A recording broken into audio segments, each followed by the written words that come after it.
Mark Powell, and I'm the president of the DFW Herpetological Society.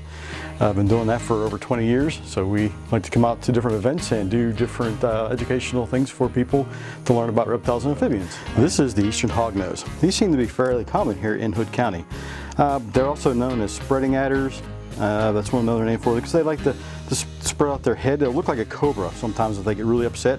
They'll spread their head out, their whole body will kind of flatten out. They'll flare up kind of like a cobra. So we get calls for people freaking out that there might be a cobra in their yard, and normally show up. Every time so far I've shown up, it's always been an eastern hognose snake doing that. You can kind of look and see the little spots on the back of their neck too. When they flare their head out, those spots get very big and round, and they'll look like a big eye spots, make themselves look bigger and scarier. They'll hiss, they'll do fake strikes at you, but I'll go pick them up and they are completely docile whenever I pick them up. This is a Great Plains rat snake, also called an emery-eye because their name is Panthophis emery-eye. They're a really neat snake. This is actually a large one. As you can see, they kind of have that pattern similar to some of the rattlesnakes around, but obviously this guy is not venomous in any way, totally non-venomous, not dangerous. This guy is really cool to have around because they eat a lot of rodents. These guys love to eat your rats and your mice problem. So if you have mice or rodents around, you see one of these guys, certainly don't want to kill this guy because he's not going to hurt you or your pets, but he will take care of a lot of your rodent problems. Very, very good free rodent control. And this is a western rat snake, also called the Texas rat snake, and in some places also called the chicken snake. They get to name the chicken snake because they do like to eat chicken eggs. They're very, very notorious for doing so. But you can actually just put some 1/4-inch hardwire cloth around your chicken coops to predator-proof your coop from these guys and other predators that want to come eat your eggs and your chickens. You do that, you don't have to worry about them around. These guys are actually pretty good to have around once you do that, because they like to eat the rodents that are kind of associated with a lot of farming. So these guys are really cool. They're really distinctive. Kind of no pattern on the head when they get to adults. You get that gray or kind of white chin area. That's just a really cool, good way to identify them. They have kind of some interesting pattern on the back too. They're known to climb trees, so if you find a snake, a larger snake like this, in your tree, at your house or climbing up the wall of your house, odds are it's going to be a western rat snake. There are a few other snakes that like to climb, including copperheads and sometimes even western diamondbacks, but generally we usually see these guys climbing. And they're very cool animals, but most of them are not this docile. A lot of them get defensive and will like to bite you if you pick them up and hold them like this. Okay. What I have here is one of the most common venomous snakes in all of North Texas. These are extremely common in Hood County. In fact, one of these snakes, the smaller one here, was taken from someone's house not long ago that I'm going to relocate to a safe place. We don't want the venomous snakes near people's homes, and they don't like them there either, so we offer to help move them if they're a problem to you. So you don't end up getting yourself hurt. The copperheads are pretty identifiable. They have that double tone band where it's kind of like red and kind of a different color red. When they're little, they kind of like look gray instead, but the pattern will be the same. They're absolutely beautiful animals. They are great for have around for like for mammal control, for small rodents and things like that. One of their favorite food though is cicadas. Cicadas make up a big part of their diet during the summertime when the cicadas are coming out of the ground and getting ready to molt and turn into the adult form.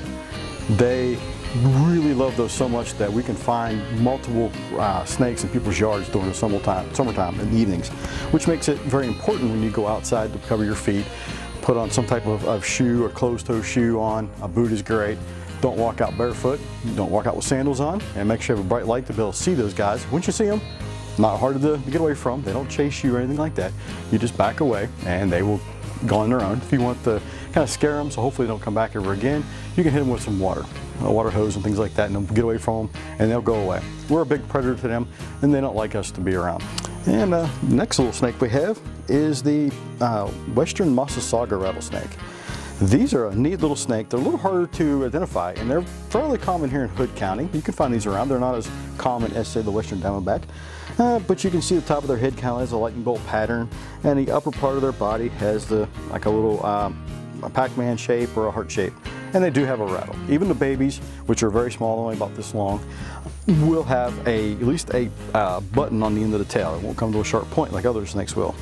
Other snakes a lot of times will get nervous and they'll rattle their tail, and people think sometimes they have a baby rattlesnake that just doesn't have its rattle yet. Well, even the small snakes have come to a point, and they'll rattle their tail like that to be going to get nervous.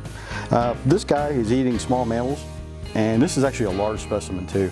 These are kind of in the same group as the pygmy rattlesnakes. We're in the same genus, which means they're smaller snakes. This is actually a good size. It's probably about 26, 28 inches long, which is big for a Massasauga.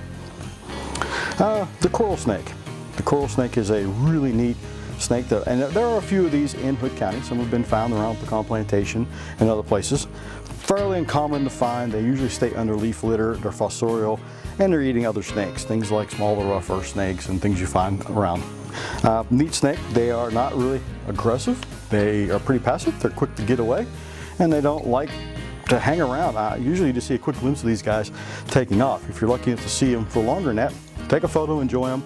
Don't pick them up. If you don't pick them up, they're completely harmless to you. They don't really strike out and bite or do anything crazy like that. They're just a neat snake. And here in Hood County, if you see something with multiple yellow bands, it's going to be a coral snake. We don't have any other snake around that's got multiple bright yellow bands like that. So they're pretty identifiable. Just leave them alone. They'll leave you alone. What we have down here at the bottom is the notorious cottonmouth. Cottonmouths have a really, really bad reputation of being a really nasty snake. But these guys are really not that bad. They typically will hide and freeze when you first see them, and then eventually they will take off if they can, and if they're cornered, they don't think they can get away, they will stop and they will do a mouth gape sometimes, but they will usually turn their coil and defend themselves. They do not chase people. There's lots of rumors and legends out there of how aggressive they are and they chase you away. They simply do not do that. One of the easiest ways to identify these guys is the lacking of the nice bars on their face.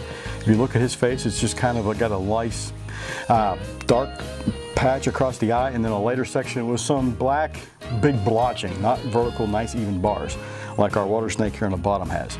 The water snakes are extremely common in Hood County, but no one's actually ever documented a western cottonmouth. But we will have one here at the event. This guy will be here to show you what he looks like. So if you happen to see one, you'll know what it looks like. It's not impossible for one to be here in Hood County, but no one's ever documented them. I've never seen one. And they're one of my favorite snakes. They're just really neat because everybody seems to fear them. The snake on the bottom is the diamondback water snake. It is by far one of the most common snakes around. It is not venomous, not dangerous, and people confuse those for cottonmouths all the time. And their similar snake called the plain-bellied water snake.